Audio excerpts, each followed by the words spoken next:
예, 오늘 우리가 요한계시록 9장 12절부터 21절 여섯 번째 나팔 유브라데 전쟁에 대한 그런 말씀으로 한번 나눠보겠습니다. 지난 시간에 다섯 번째 나팔 황충의 재앙을 잠깐 봤는데요. 우리가 이제 어떤 결론을 내려야 될까, 이게 여러 가지가 생각을 할 수가 있는데, 우리가 지난 시간에 CERN을 봤듯이 그 CERN이 그 핵을 개발하고 뭔가 그걸로 인하여 힉스 입자를 연구하기 위하여 만들어진 어떤 그런 단체 같은데, 그 힉스 입자라는 것이 뭐 간단하게 말하면 신의 입자예요. 신의 입자. 그 신의 입자라고 불리더라고요.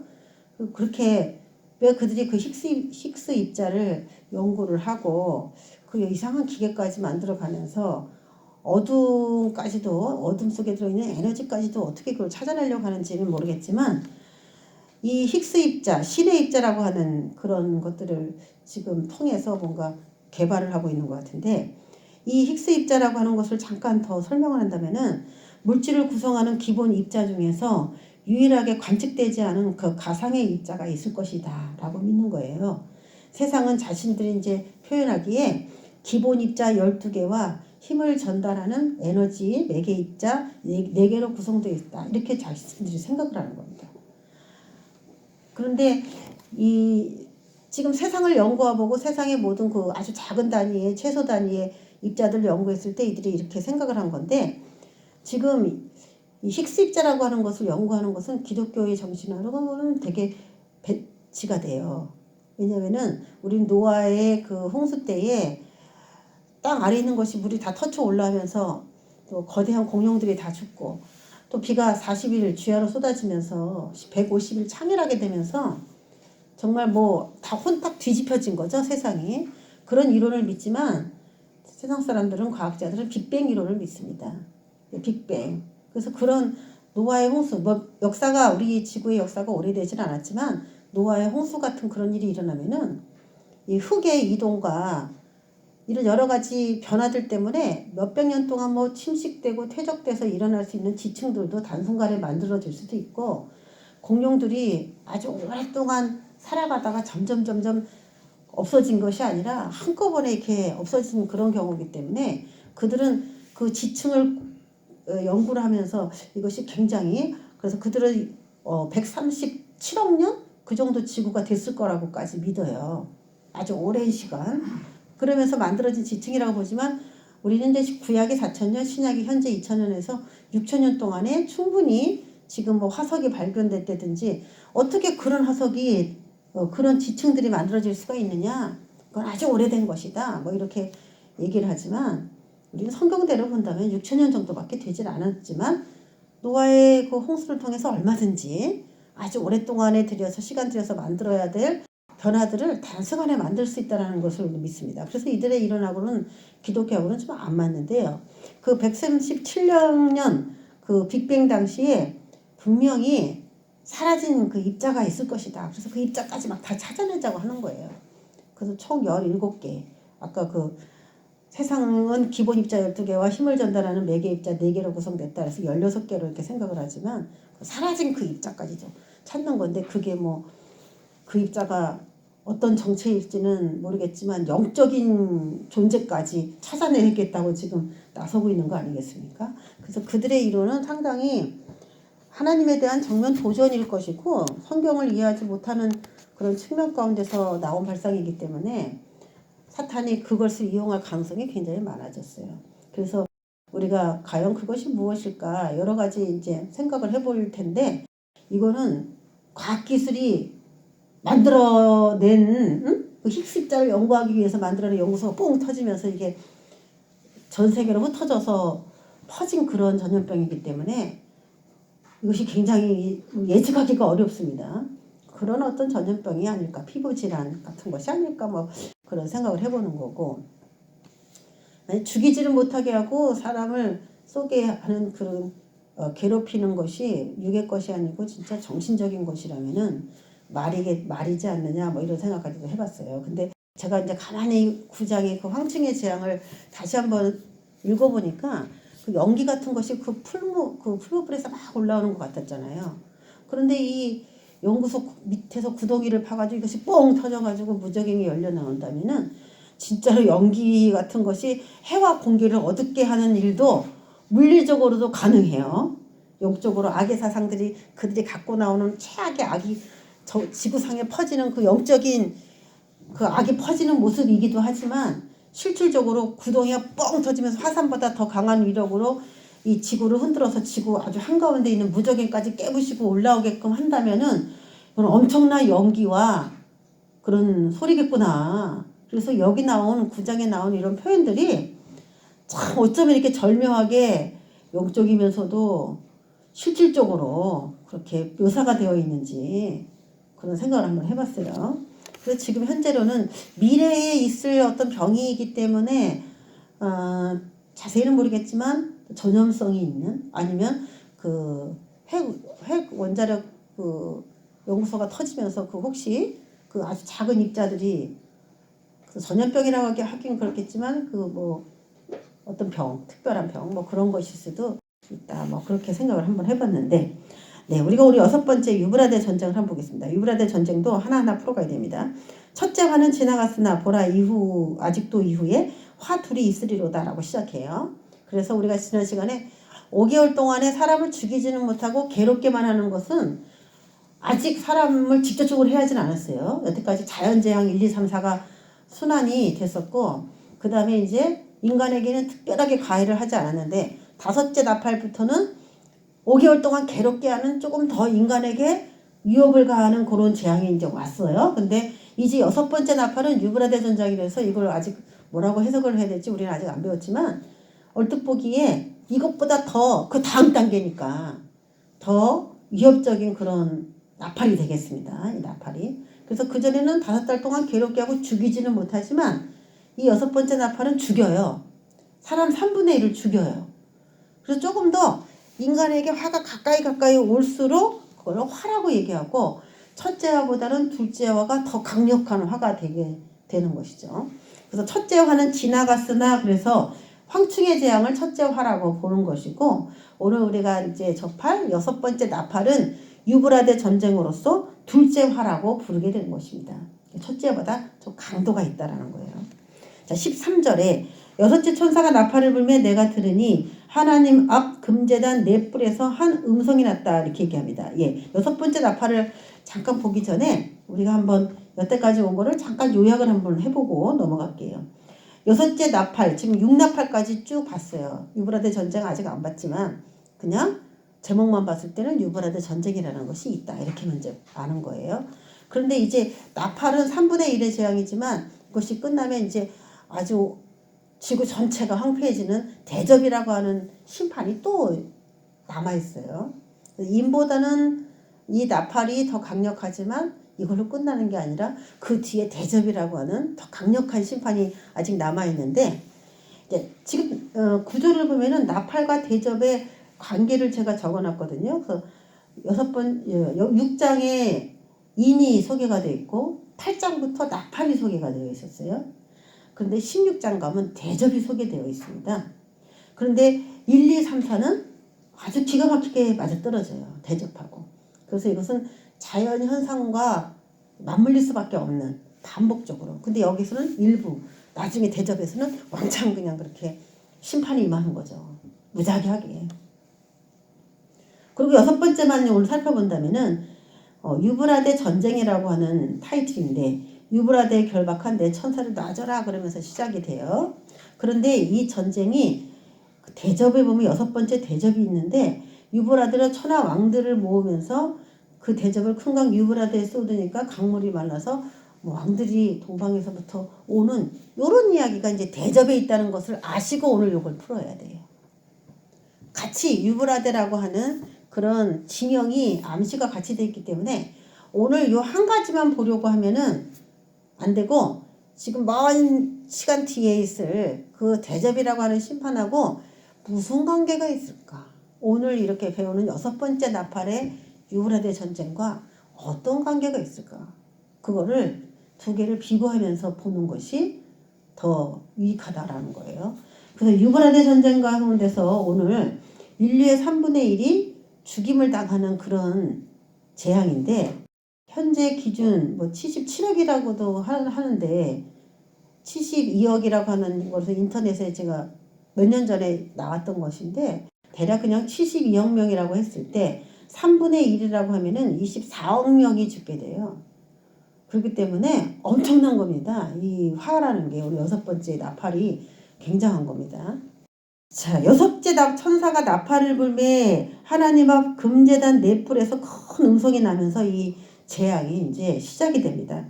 하나님 앞 금제단이라고 하면 금으로 만든 제단은 딱 하나입니다. 금향단이에요. 금향단.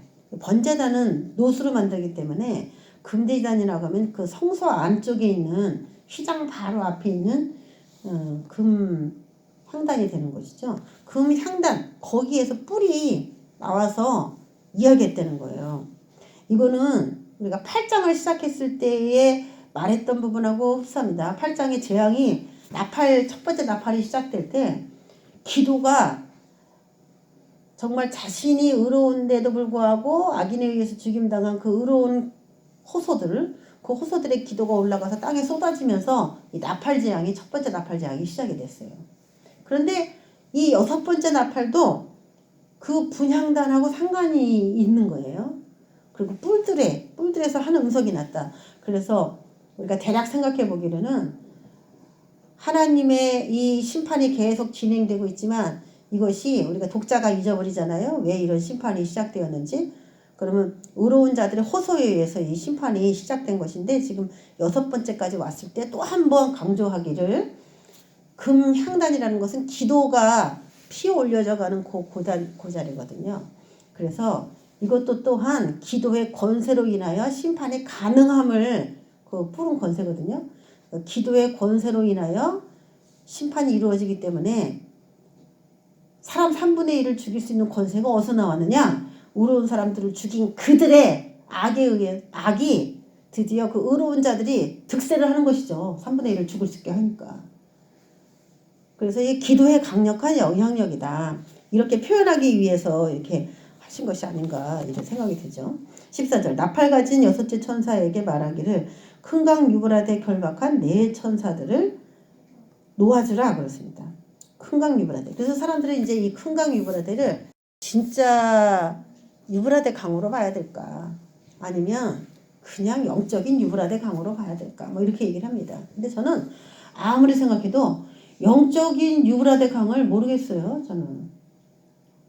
영적인 유브라데 강. 우리가 유브라데 강에 대해서 성경의 구약에서 나온 데는 많이 있죠. 약속의 자신의 자녀들에게 유브라데 강까지 내가 너에게 준다는 거. 유브라데 강까지 너에게 준다고 하면서 애국강부터 유브라데 강까지 뭐 이렇게 표현하면서 땅 시작부터 땅 끝까지 너에게 준다라고 표현할 때 유브라데 강을 쓴 거예요. 딱 그 부분만 준다 이런 뜻이 아니라 내 자녀에게는 땅의 시작부터 땅의 끝까지 다 주겠다라고 표현한 거 아니겠습니까? 그래서 세상 끝 그런 의미의 땅 끝 이런 의미의 표현으로 이 유브라데 강이 많이 쓰였어요. 근데 사실 유브라데 강을 내 백성에게 주면은요 그 유브라데 강에 메소포타미아의 문명이 티그리스 강, 유브라데스 강 거기에서 발생이 됐지 않습니까? 그렇기 때문에 내 백성의 번성은 말할 필요가 없는 것이죠. 유브라데 강까지 하나님이 준다고 말했으면은 전 세계를 내 백성이 꽉 잡고 흔드는 그러한 놀라운 권력이 드디어 손에 쥐어지는 것이죠. 그래서 나일강, 애굽의 나일강 문명부터 메소포타미아 문명까지 뭐 항아 문명도 있고 인더스강 문명도 있고 여러 가지 문명이 있지만 일단 굉장히 중요한 요충지의 그 지명을 거론하면서 내 백성에게 주실 것에 대해서 이야기를 했어요. 그래서 저는 이 큰 강 유브라데 강을 영적으로 유브라데를 어디로 찾을 것이냐? 못 찾아요. 하나님이 그런 식으로 암호로 우리에게 알려주신다면 우린 탈진해요. 큰 강 유브라데를 도대체 어떻게 이해를 해야 되는가? 거기에 결박했다라고 하는 그 천사가 결박되어 있다. 그거는 성경으로 우리가 이미 많이 파헤쳤기 때문에 이해가 돼요. 그래서 저는 이것을 실질적인 유브라데 강으로 보고 이 계시록을 풀어갈 것입니다. 큰 강 유브라데에 결박한 네 천사를 놓아주라. 분명히 유브라데 강 속에 우리 하나님께서 천사를 결박할 수가 있느냐. 제가 결박할 수 있다 그랬죠. 땅 밑에 아주 그 구덩이 우리가 무저갱이라고도 불렀던 그런 구덩이 같은데 이미 천사들을 결박해 놨다라고 하는 말씀들이 있습니다. 존재합니다. 그래서 가능하다라고 보는 것이에요. 결박한 천사를 놓아주라. 내 천사가 놓였으니 그들은 그 연월 일시에 이르러 사람 3분의 1을 죽이기로 준비된 자들이다. 예, 요 말이 아주 중요해요. 그 말씀을 한번 나눠보겠습니다. 9장 15절에 사람 3분의 1을 죽이기로 준비된 자들이다. 이 얘기가 이제 우리가 잊어버리지 말아야 될 중요한 얘기고, 또 하나는 그들은 그 연월 일시에 이르러 라는 표현을 썼어요. 그 연월 일시, 아주 지정된 시간을 말하는데 시까지 나왔어요. 시. 그 연월 일시에 이르러 사람 3분의 1을 죽이기로 준비됐다, 이렇게 표현됐는데 이 이르러가 에이스인데 이것이 어떻게 해석이 되냐면은 to나 for로 해석이 가능합니다.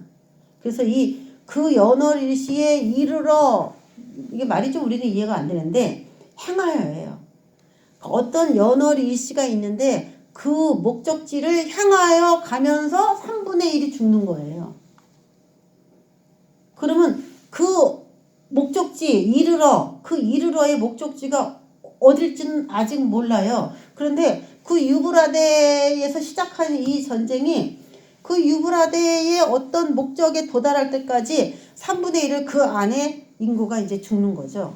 그래서 제가 오늘 아까 대접하고 설명을 같이 맞물려 봐야 된다고 했던 이론이 바로 그 이유예요. 지금 유브라데 강입니다, 이게. 유브라데 강을 보면은 이란, 터키, 시리아, 이라크. 지금 현재 나라가 이렇게 구성이 되어 있어요. 그래서 지금 여기서 결박된 천사가 이렇게 나온다면은 분명히 이 터키, 시리아, 이라크, 이란 요 네 나라 가운데서 무슨 일이 일어날 가능성이 상당히 많아요. 그러니까 우리가 국제사회를 연구하고 그 정상 간 긴밀하게 협의를 하는 것을 이제 뉴스를 통해서 보게 될 때 시리아, 이라크, 터키, 이란 요 네 나라의 그 대통령들이 무슨 회담들을 하고 뭐 때문에 모이려고 하는지를 잘 연구해 볼 필요가 있어요. 왜냐면 이 유브라데 강에 결박된 천사가 딱 올라와서 유브라데에서 무슨 일을 일으키려면은 요 네 나라를 기점으로 뭔가가 일어나야 돼요. 그래서 터키, 시리아, 이라크, 이란 요 나라 중요한 유브라데 지역의 네 강국입니다. 이들을 무시하고 국제사회를 논할 수는 없어요. 그래서 분명히 제가 생각하기로는 요 천사들이 나와서 요 나라를 조장할 가능성이 많기 때문에 이들이 서로 분쟁을 일으킨다든지 뭐 그런 일들이 일어날 것이 아닌가 이제 봅니다. 자, 여기에서 그러면 그 연원 일시를 향하여 3분의 1이 쭉 가면서 어떤 목적을 향해서 3분의 1이 죽임을 당하는데, 그러면 언제까지 가면 3분의 1이 딱 끝나냐, 죽는 게. 사람 3분의 1이 죽는 시점, 그 목적의 시점까지는 무조건 3분의 1을 죽여야 된다. 이런 이제 사명으로 3분의 1을 죽이는데 어디까지 이르렀을 때 3분의 1이 죽는 게 끝나야 되느냐? 그게 이제 중요하잖아요. 그래서 대접제하고 연관져 본다면은 자, 지금 이렇게 되어 있습니다. 터키, 시리아, 이라크, 그리고 옆에로 보면 이제 이란이 될 텐데 여기 유브라데 강이 이렇게 흐르고 있습니다. 제가 굉장히 진하게 이제 좀 표시를 해 놓은 거예요. 근데 이스라엘이 이렇게 돼요. 그러면은 우연인지는 모르겠지만은 우연은 아니겠죠.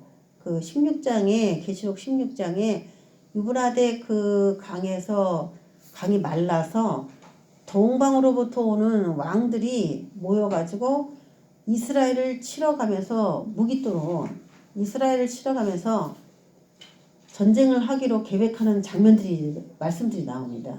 근데 그걸 뭐라고 얘기냐면 하나님을 대적하기 위하여 모임이라는 그런 암시 구절들이 나와요. 그래서 이스라엘을 공격하려고 하는 것 자체가 하나님을 대적하는 것이 되는데 이 나라들이 어떻게 해서 오게 되느냐?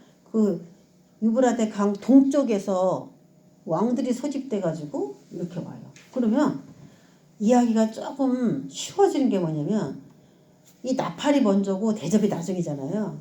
그러니까 나팔은 지금 유브라데에서 결박한 천사가 놓여서 무슨 전쟁을 일으키는 거예요. 이게 영적 전쟁인지 육적 전쟁인지 아직 모르지만 어떤 전쟁이 일어나는 거예요. 그래서 3분의 1이 막 죽어요.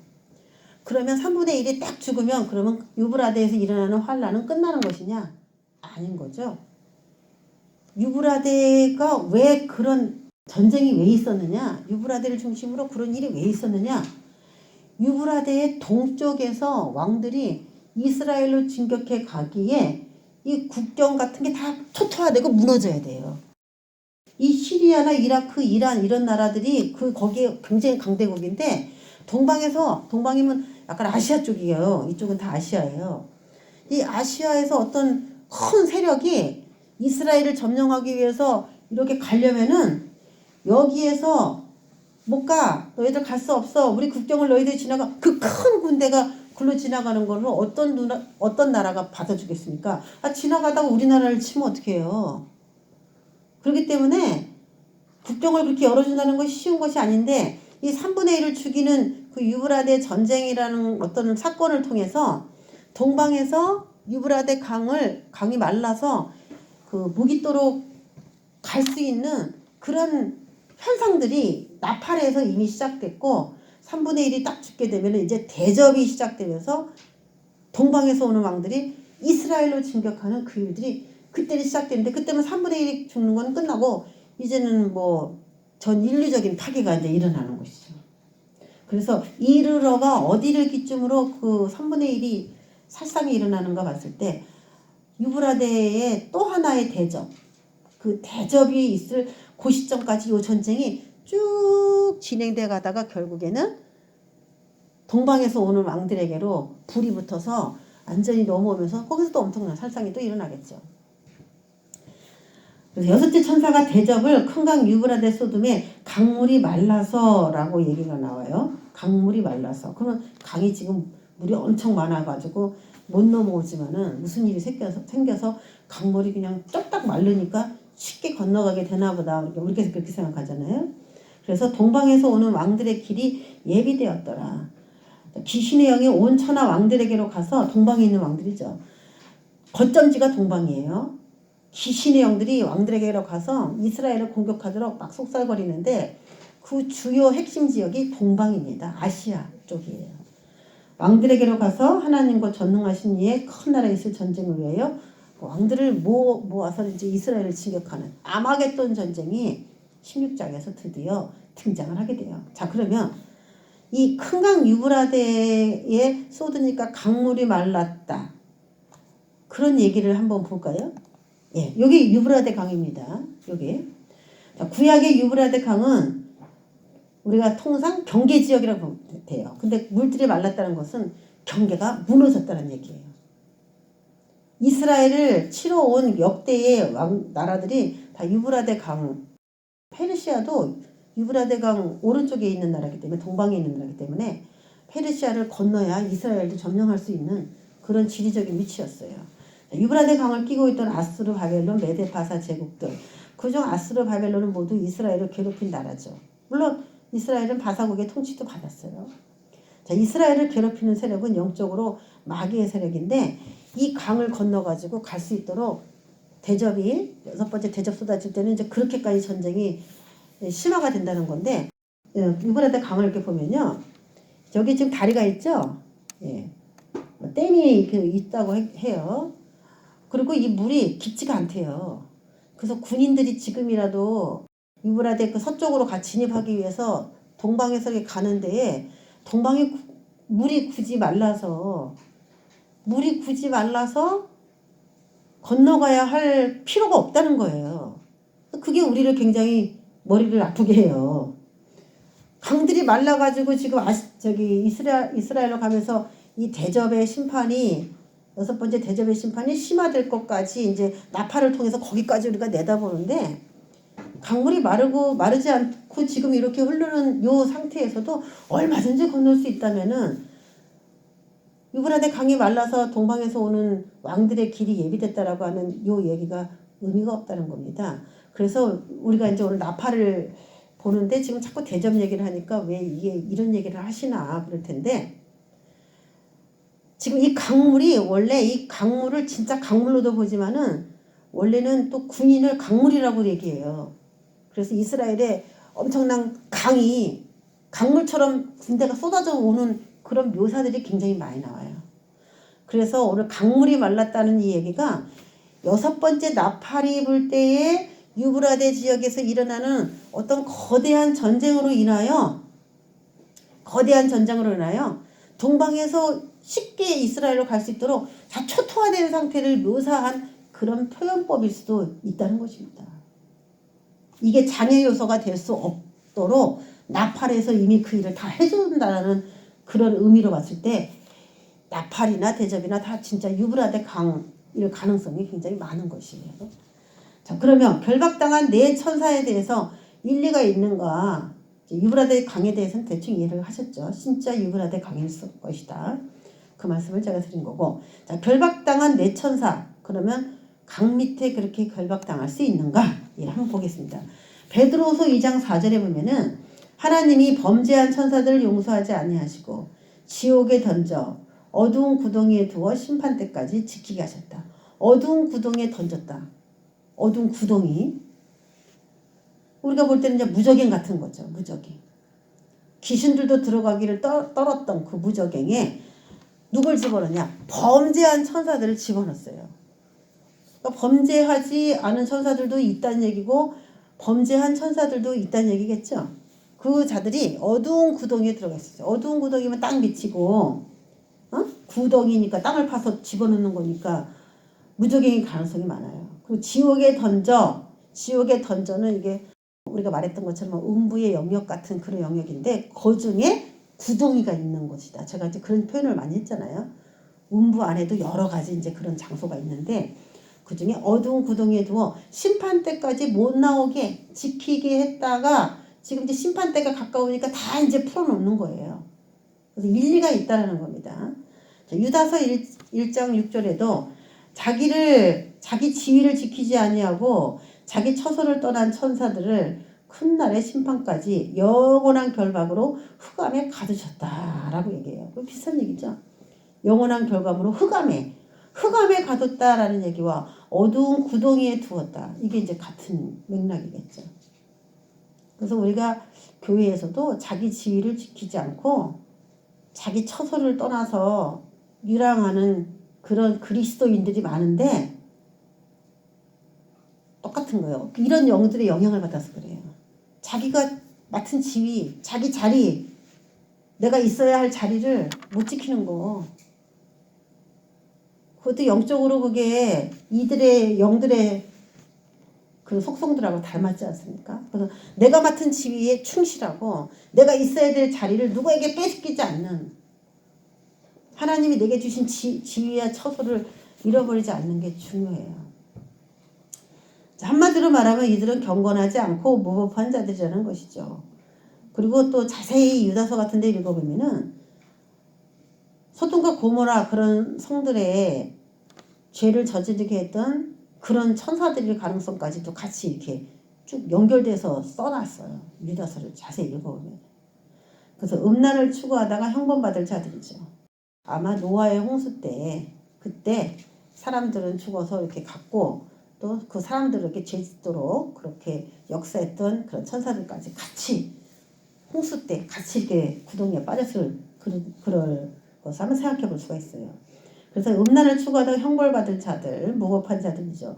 이들은 영적 존재입니다. 영적 존재들이므로 사람들에게 역사하여 죄의 속성을 따르는 사람들을 그들의 군대로 사용할 것이다. 예, 그래서 그것들이 이제 결박됐다가 나와요. 그러면 무법천지의 세상이 된다는 거고 한마디로 말하면 또 이들이 추구하는 것도 또 음란이 될 수도 있고 여러 가지 악한 건 뭐 다 할 거예요. 그럼 이들이 일으키는 전쟁, 그 전쟁이 과연 어떤 전쟁을 말하는 것일까? 그런 것도 이제 하나씩 볼 텐데, 자, 그 다음 절에 보면은 마병대의 수는 2만만이니 내가 그들의 수를 들었노라 그럽니다. 근데 저는 이 마병대의 수를 논한 게 특이한 게 뭐냐면은 원래 이 무적에서 올라온 걸 셀 수가 없겠죠. 여태까지 몇천 년 동안에 범죄한 천사들을 어떻게 해서 이제 가뒀다면은 이들의 수가 있을까요? 없어요. 그리고 그들의 수를 굳이 말할 필요가 없습니다. 왜냐면은 인간을 해야 하는데 영적인 존재가 몇 존재가 되냐가 육을 가진 인간하고 대항한다고 했을 때 이 육을 가진 인간을 영적인 존재 하나가 몇 육을 가진 사람을 다 해칠 수가 있어요. 그런데 굳이 영을 가진 존재의 그 수를 이만만이라고 표현하면서 무섭지라고 힌트를 줄 이유가 하등이 없는 거예요. 그래서 저는 이거를 실제로 그 유브라데 결박돼서 풀려나온 영들이 조장하고 부릴 수 있는 사람들로 봅니다. 저는 이것을. 몇 사람이나 자신의 그 군대로 이용할 수 있는가 이 숫자를 보여주고 하나님은 독자들에게 그것을 추리해서 생각해 볼 수 있도록 소스를 제공한 것이다 이렇게 생각해요. 결박 풀린 천사가 부릴 2억의 마병대. 제가 그래서 제목을 이렇게 정한 거예요. 자신의 수가 아니라 결박에서 풀린 그 천사가 부릴 수 있는 한계 인원이 있는데 이게 어느 나라의 군대이기도 하고 그렇겠죠. 그러면 이 2억이라고 하는 그 2만만을 하는 사람이 2억이 되는데 그 2억의 마병대를 과연 누가 가질 수 있는가 그런 걸 우리에게 찾아보라는 거예요. 그래서 계시록으로는 9장 16절 보면은 2만만이라고 나오는데 그 당시에는 이제 이 억이라고 하는 숫자가 없기 때문에 만 그래서 2 곱하기 만 하면 2억이 돼요. 2억의 군대가 이 결박당한 천사들에게 의해서 같이 이제 심판의 도구로 같이 끌려 나오는 그런 마병대인데 결박 풀린 천사에 소속된 2억의 마병대다. 전 그렇게 봅니다. 그럼 너무 놀랍죠? 이들 마병대의 수는 미국의 총 인구와 거의 같습니다. 넓은 땅이죠? 땅이 굉장히 넓어요. 저 넓은 땅에 인구, 저기 살고 있는 인구의 수와 군인의 수가 같아요. 그러면은 우리가 한 가지 생각해 볼 때 저 정도의 땅보다 조금 작든지 조금 크든지 하더라도 동원되는 게 2억의 인구라면은 너무 작은 나라하고는 연관을 시킬 수가 없다는 거. 저 미국의 규모 정도보다 더 크든지 비슷하든지 아니면 나라는 작지만 인구가 엄청 많다든지 그래야 그 나라의 그 어떤 마병대를 선동할 수 있는 그런 세력이 되겠죠. 그래서 BC와 AD의 분기점의 인구가 2억 5천만이라고 그랬어요. 2000년 전이죠. 2000년 전에가 BC와 AD의 분기점이 되는데 그 2000년 전에 이게 2000년 전에 쓰였잖아요. 이게 요한이 환상을 보고 쓴 이것이 BC와 AD 분기점의 인구가 2억 5천만이었는데 2억의 마병대를 기수를 했다면은 그때 당시로는 이해가 안 되는 숫자예요. 이 숫자가. 그런데 1961년 중국이 이게 신문에 이런 것도 나와서 제가 발췌를 한 건데 1961년 중국은 정규군과 민병대를 포함해서 군인이 총 2억이라고 발표를 한 그런 기사가 또 마침 있어. 그러니까 중국 보세요. 저 미국보다 작지요? 응? 미국보다 작은데 저기에 군인만 2억이 있어. 그러면 중국이 인구가 얼마나 많다는 건지 알겠죠? 미국 인구가 거의 맞먹는 인구가 군인으로 형성이 돼서 지금 중국 땅덩어리 안에 있는 거예요. 일반인, 노인, 여자 다 빼고. 그래서 이들이 그 유브라데에 결박된 천사가 놓이면서 누구를 흔들어서 자신의 그 도구로 사용될 수 있는 어떤 나라를 이제 우리가 한번 찾아보는 건데 그것이 이제 중국일 가능성이 많고 이 중국이 그 나팔 재앙의 주요 핵심 나라일 가능성이 이제 많아진 거예요. 제 생각으로는. 그 이후에는 이제 고가 마오개 전쟁에서 러시아가 주축이 돼서 오는 그 전쟁이 또 남았잖아요. 중국과 러시아가 굉장히 지금도 막강해졌는데 미래를 봤을 때 성경을 봤을 때 그렇습니다. 그런데 마침요 이 말이 마치 맞다라고 하는 증거를 보여주듯이 중국이 파키스탄을 경유한 파키스탄 쪽으로 그 중동 쪽으로 갈 수 있도록 고속도로를 계속 이렇게 열었어요. 그래서 중국과 파키스탄을 경유하는 카라코람 고속도로가 양국의 20년간의 공사 끝에 1986년 1월에 완성이 이미 됐습니다. 그래서 중동 유브라데 아까 우리가 지도를 봤잖아요. 그 유브라데 강에서 조금 못 미치는 곳에 파키스탄이 있습니다. 그래서 파키스탄까지 이미 중국의 고속도로가 거기까지 다 열어졌어요. 그러면 이게 1986년이라 했으니까 지금 한 20, 30년 지났잖아요. 그러니까 지금은 훨씬 더 많이 진출도 되어 있을 거고, 다음 시간에는 그 카라코람 고속도로가 어떤 형태로 지금 연결이 되어서 어디까지 와 있는지 그런 것들을 다시 한번 달아보는데, 유브라데강 아주 가까운 곳까지 도로가 이미 건설이 되어 있다는 얘기예요. 그래서 오기에 동방에서 뭐 누가 오든지 아니면 유브라데를 흔들 만한 어떤 나라가 일어나든지 충분히 일어날 수 있는 가능성들이 지금 다 열어져 있는 겁니다. 그래서 이 나팔 재앙을 시작으로 동쪽에 있는 나라들이 무서운 나라야. 나팔부터 대접까지 쭉 이 동쪽에 있는 나라들하고 연관이 되어 있어요. 지금 보면은 중국이 전 세계에 일으키는 그런 파장들 같은 거, 그런 것들 한번 생각해 봐야 되는데, 그걸 한번 다음 시간에 나눠보겠습니다. 오늘 이 말씀의 본문에 한번 충실하게 나눠볼게요. 자, 그럼 그 자들의 모습을 보고서 정말 이렇게 내가 군대로 지금 풀어가고 있거든요. 이 여기 군대랑 그걸 맞물려 풀어가고 있는데, 과연 제가 그렇게 풀어가는 이유가 타당성이 있는지 말씀을 한번 봅니다. 17절. 이 같은 환상 가운데 그 말들과 그 위에 탄 자들을 보면서 또 힌트를 줘요. 불빛과 자줏빛과 유황빛 호심경이 있고, 이래요. 호심경이면 이제 가슴에 있는 어떤 그런 거죠.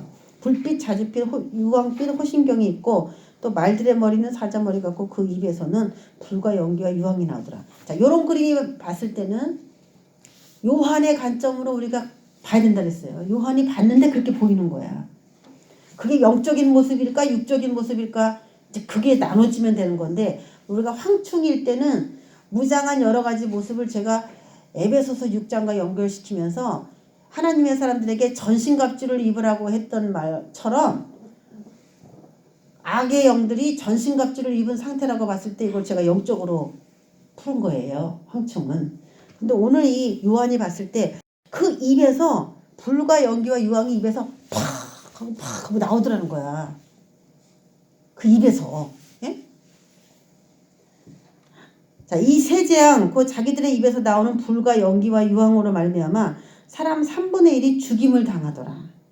그러면 지금 불과 유황이 나오려면은, 자연적으로 불과 유황이 나오려면 무슨 일이 일어나면은 불과 유황이 재앙이 와요? 자연적으로 이런 일이 일어나려면 화산이지, 화산. 그렇죠? 화산 같은 게 팍 터지면은 이런 일이 일어나잖아요. 근데 이게 말들의 머리가 사자머리 같고 그 입에서만 막 이렇게 나오니까, 화산을 과연 말들, 사자머리 같은 그런 말들로 화산을 표현할 수 있을까? 이렇게 봤을 때 그런 게 조금 어려워요. 그래서 그 불과 연기와 유황으로 사람 3분의 1이 죽임을 당하는데 화산 같지는 않고요. 19절에 이 말들의 힘은 입과 꼬리에 있어요. 예. 근데 화산도 뭐 꼬리 같은 건 없거든요. 응? 무시무시한 전쟁의 도구로 말을 사용한 거는 확실한데, 이 기후재앙과 연관져서 화산을 설명하려고 하다 보니까 그 말들의 힘을 그 요한이 볼 때는 입하고 맨 앞에 하고 맨 끝 꼬리에 두 개가 이제 뻥 터져가지고 불이 거기서 치솟아 나오면 사람들을 죽이는 모습으로 본 거예요. 그래서 옛날엔 저도 이거 막 성경에서 막 찾아보고 그 거짓 선지자를 꼬리라고 하고요, 이거 장로들을 머리라고 그랬어요. 그래서 이 교계에 역사하는 어떤 그런 혼돈의 영에 의해서 죽는 그런 전쟁인가 아닌가 막 그런 생각도 해보고 그랬는데, 이 유브라데 강하고 이걸 매치시키기가 어려운 거예요. 만약에 그러려면 유브라데를 영적으로는 어떤 유브라데 강으로 이렇게 풀어내야 되는데, 아니 영적인 유브라데 강을 왜 하나님이 유브라데 강이라고 지역에 있는 정확한 강 이름을 딱 주겠어? 예? 헷갈리게, 우리 헷갈리게. 그냥 강이라고 하셨겠지. 그냥 강.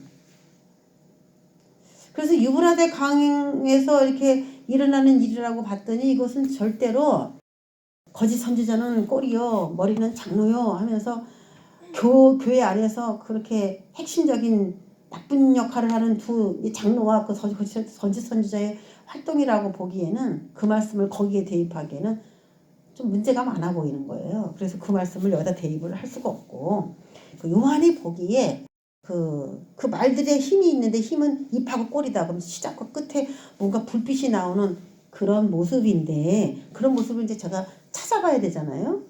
이제 꼬리는 뱀 같고 꼬리가 뱀같이 생겼어요. 뱀이 어떻게 생겼어요?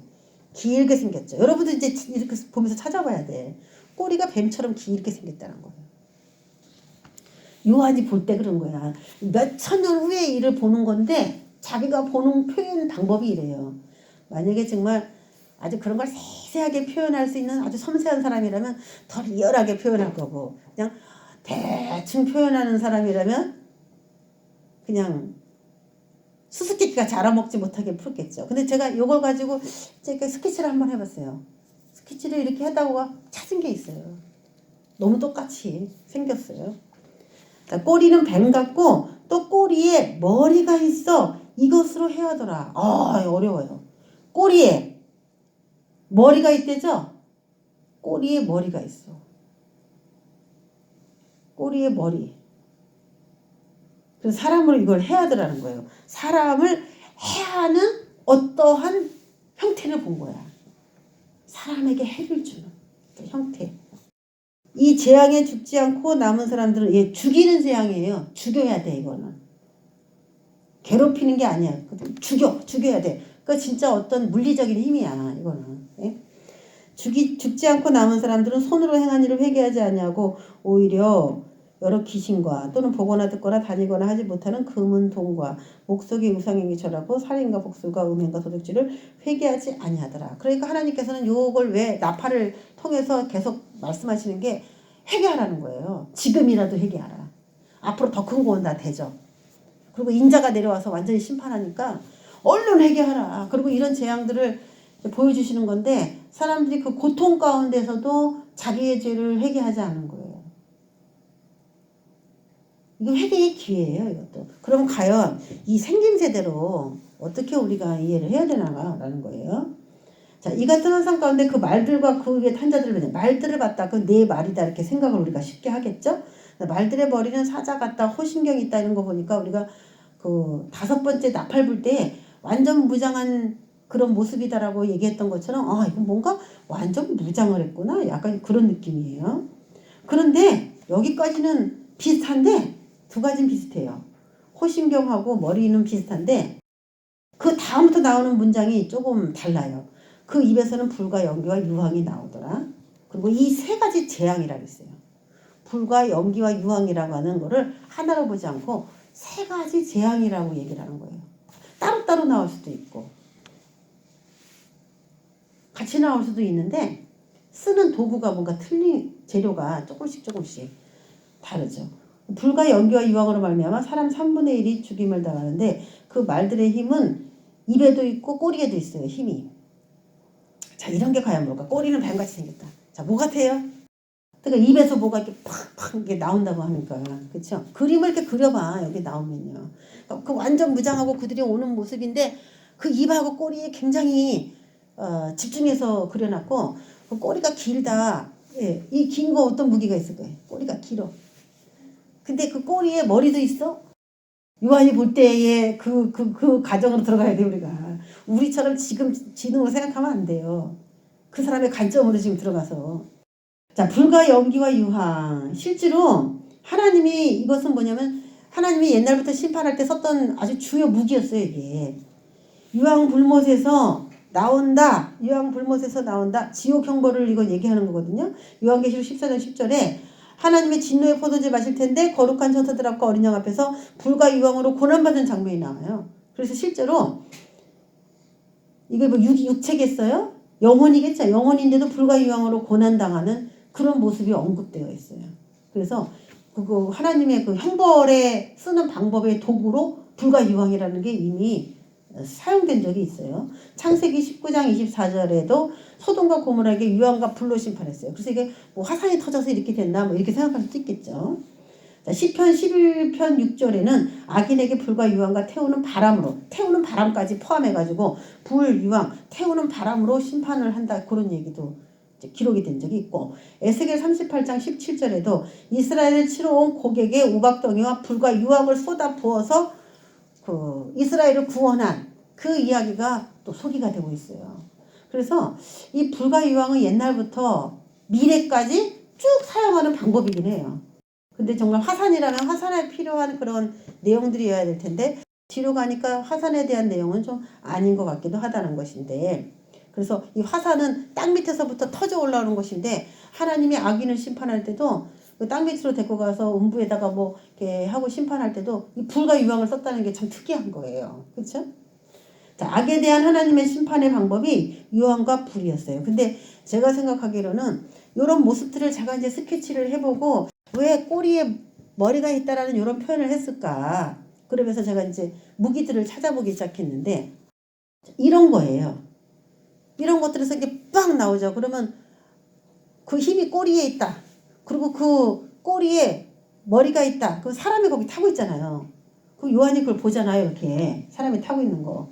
그리고 앞으로 있던 그 주둥이라고 하죠. 무기니까. 대포인데 앞으로 있던 그 뱀꼬리 같은 게 어디로도 가요? 뒤로도 가죠? 좌우로 다 움직이면서 다 쏴요. 그 요한이 그걸 어떻게 표현을 할까? 라고 생각할 때 이런 모양인가 이런 모양. 어? 이런 모양이에요. 이걸 어떻게 여러분 같으면 표현하겠습니까? 근데 딱 느낌은 요한이 본 느낌은 탱크 같아. 탱크. 뱀 같은 꼬리가 쫙 있고 거기에 머리가 꼬리 같은 거에 머리가 있다는 게 사람이 거기 딱 앉아있는 딱 그 모습이에요. 탱크 같은 그런 모습입니다. 바로 이런 모습.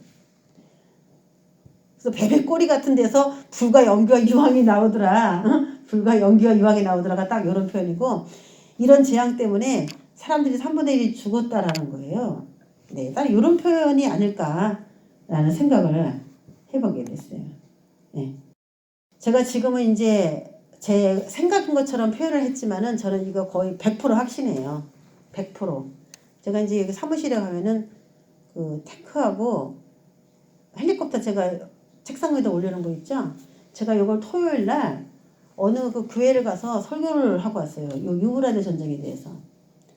설교를 하고서 제가 요거 그림을 그대로 보여드렸어요. 요거 보여드렸어요. 요걸 그대로 이제 강의를 하고 운전하고 오면서 하나님, 제가 오늘 이렇게 표현했는데 이것이 과연 맞습니까? 저한테 좀 확증을 주세요. 제가 확실하다고 하면서 이런 증거들을 수집해서 오늘 보여줬지만 사람들의 반응은 네? 어떤 반응으로 이제 보는지 모르겠지만 이걸 이렇게 육적으로 풀어도 되나? 뭐 이런 사람도 있을 거고 여러 가지 의견들이 있을 거 아니에요. 굉장히 신명하게 풀면 굉장한 것 같은데 그렇지 못하게 풀면 뭐 이상하다 이렇게 생각할 수도 있는데 하나님 저에게 어떤 확증을 주세요 하면서 토요일 날 제가 왔어요. 집에. 그런 다음에 주일날 예배를 끝나고서 이제 우리가 떡볶이 전도하잖아요. 어린이들. 떡볶이 전도하는데 올라갔는데 우리 장로님이 장난감 어떤 회사 같은 데서 아이들 주라고 뭐 한 보따리 그냥 장난감을 자주 갖고 오셨잖아요. 그 장난감을 떡볶이 전도에 온 아이들을 주려고 이렇게 쫙 깔아놓으셨었어요. 제가 그걸 보고 깜짝 놀랐어요. 토요일날 제가 거기서 이거를 다 보여주면서 강의를 하고 이게 정말 맞나요? 저기 확증을 주세요 하고 오고 그 다음날에 마당에 우리 교회 마당에 쫙 깔아져 있던 게 이거였어요. 이거. 그러니까 아이들한테 이걸 주겠다고 이제 쫙 깔아놓으셨는데 제가 장로님한테 부탁을 해서 이거를 저를 좀 2개만 주시면 안 되겠어요? 해가지고 제가 받아가지고 여기다 둔 거예요. 그 사무실에다가. 그래서 제가 이걸 안 치우는 겁니다. 제가 이번에 처음 사진을 찍어서 프로젝트에다가 같이 올려놓은 거예요. 설교 다음날 증거로 주신 장난감이 딱 이거였어요. 근데 여러분 너무 웃기지 않아요? 제가 그림으로 띄워놓은 이런 것들이 다 무늬가 다 얼룩무늬였어요. 다 이런 거였어요. 응? 그런데 갖고 오신 그게 다 이거 얼룩무늬인 거야. 전 너무 깜짝 놀랐어요. 제가 어제 기도하면서 왔는데. 이것이 확실하다면 하나님 증거를 주세요. 그래서 저는 이 6번째 유브라데 전쟁이 실질적인 전쟁이라는 거에 대해서는 한치의 의심도 없습니다. 저는. 너무나 확실한 증거가 있기 때문에. 그래서 우리가 성경을 볼 때에 굉장히 고차원적으로 이해해야 되고 풀어야 될 관점들도 많이 있지만 실제로 이것을 쓴 그 요한의 관점으로 들어가는 것이 굉장히 중요하다는 것을 알아야 됩니다. 자, 그래서 이게 중국이 제가 이제 주시해서 보는 겁니다. 그래서 중국 얘기를 제가 많이 하는 거고, 중국이 과연 지금 나팔 재앙이 이렇게 코앞에 와갖고 지금 힘이 세져갖고 뭐 1대1로 건설하고 지금 막 저렇게 바쁘게 다니는데 그냥 저렇게 다니는 게 아니에요. 그래서 제가 중국을 위해서 기도하라는 얘기를 누누이 하는 게요. 그 나팔 재앙이 지금 시작돼 버리면 그냥 예수님은 바로 그냥 재림을 해버려요. 그래서 다음에는 제가 이제 이 6번째 나팔이 부러지는 시점은 이제 어느 정도의 때인가 그런 거라고, 카라코람 고속도로가 어디까지 진입을 해서 지금 유브라데 강 가까이까지 중국이 갈 수 있도록 길이 나가졌는지 그런 거에 대해서 한번 나눠보는 시간을 갖겠습니다. 그래서 중국이 세력이 자꾸 커지면은 이게 빨리 와요, 시대가. 그래서 일단 힘을 한번 쫙 빼게 하시고, 다시 교회가 너무 약하니까 지금 교회가 유럽에도 다 교회가 죽었거든요. 그래서 지금 만약에 이런 일이 생기면 구원받을 사람이 너무 없는 거예요, 제가 보는 관점에서는. 그래서 저는 이 중국을 잠깐 약화시키고 교회에게 다시 한번 지금 출애굽이라고 하나님이 말씀해 주셨기 때문에 하나님의 은혜를 깨달을 수 있는 강한 성령의 그 불들이 다시 한번 하늘이 열리고 그런 일들이 한번 일어나서 그들이 믿음을 가지고 일어난 상태에서 그런 일들이 생겨야지, 지금 상태로는 저는 아니라고 보는 거예요. 그래서 지금은 다시 성령 시대가 한번 더 올 것이라고 보고 중국은 약간 뒤로 물러갈 것이라고 제가 그렇게 보는 것입니다. 자, 그런 관점을 가지시고 지금 우리는 하늘문이 열릴 것이다 라고 몇 년 전부터 계속 응답을 받고 있었습니다. 저 증표로 저기 주셨잖아요. 하늘문 열린 거. 하늘문이 열리면서 뭔가 큰 은혜가 교회에 쏟아지는 것을 기대하시고, 지금 당장 그냥 전 세계가 공산화 바로 될 것처럼 제가 그렇게 얘기를 하고 있지는 않잖아요. 자, 그런 소망 가운데 어떻게 전 세계의 정치나 돌아가는 영적인 기류들을 볼 것인가, 그런 것들을 다 체계를 잘 잡으시는 저와 여러분 되시길 주의 이름으로 축원합니다. 기도하겠습니다. 하나님 아버지 감사합니다. 이렇게 수수께끼 같은 말들이지만 하나하나 믿음으로 풀어갑니다. 아버지 하나님, 우리가 더 알지 못하는 것들이 주의 말씀을 대하는 시간 내내 더 깊이 있게 풀어질 수 있도록 역사해 주실 줄 믿습니다.